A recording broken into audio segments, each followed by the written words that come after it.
ଦାରୁ ଗଛର କିଛି ବିଶେଷ ଚିହ୍ନ ଥାଏ। ଗଛ ନିକଟରେ ଶ୍ମଶାନ, ନଦୀ, ଶଙ୍ଖ ଚିହ୍ନ, ଚକ୍ର ଚିହ୍ନ ଇତ୍ୟାଦି ଥାଏ। ଏହିସବୁ ଚିହ୍ନକୁ ସାଧାରଣ ଚକ୍ଷୁରେ ଦେଖିବା କଷ୍ଟକର ହୋଇପଡ଼େ।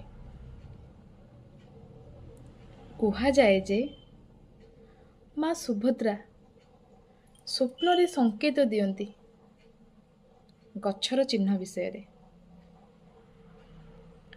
ଯେଉଁଠି ଗଛ ମିଳିଯାଏ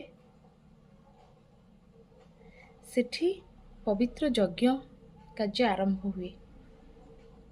ଯଜ୍ଞ ସରିଲା ପରେ ପବିତ୍ର ଗଛ କଟା ହୁଏ। ଏହା କେବଳ ଗଛ ଖୋଜିବାର ନୀତି ନୁହେଁ, ଏହା ହେଉଛି ଶ୍ରଦ୍ଧା, ଭକ୍ତି ଆଉ ଶ୍ରୀ ଜଗନ୍ନାଥଙ୍କ ଆଜ୍ଞାର ଅନୁସରଣ। ଆପଣମାନେ ଶ୍ରୀ ଜଗନ୍ନାଥଙ୍କର ନବକଳେବର ବେଶ କେବେ ଦେଖିଛନ୍ତି କି?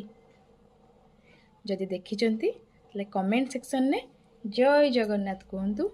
ଆଉ ଯଦି ମୋ ଭିଡ଼ିଓଟା ଆପଣମାନଙ୍କୁ ଭଲ ଲାଗିଲା ତାହେଲେ ମୋ ଭିଡ଼ିଓକୁ ଲାଇକ୍ କରନ୍ତୁ, ସେୟାର କରନ୍ତୁ ଆଉ ମୋତେ ଫଲୋ କରନ୍ତୁ, ସବସ୍କ୍ରାଇବ୍ ବି କରନ୍ତୁ। ଜୟ ଜଗନ୍ନାଥ।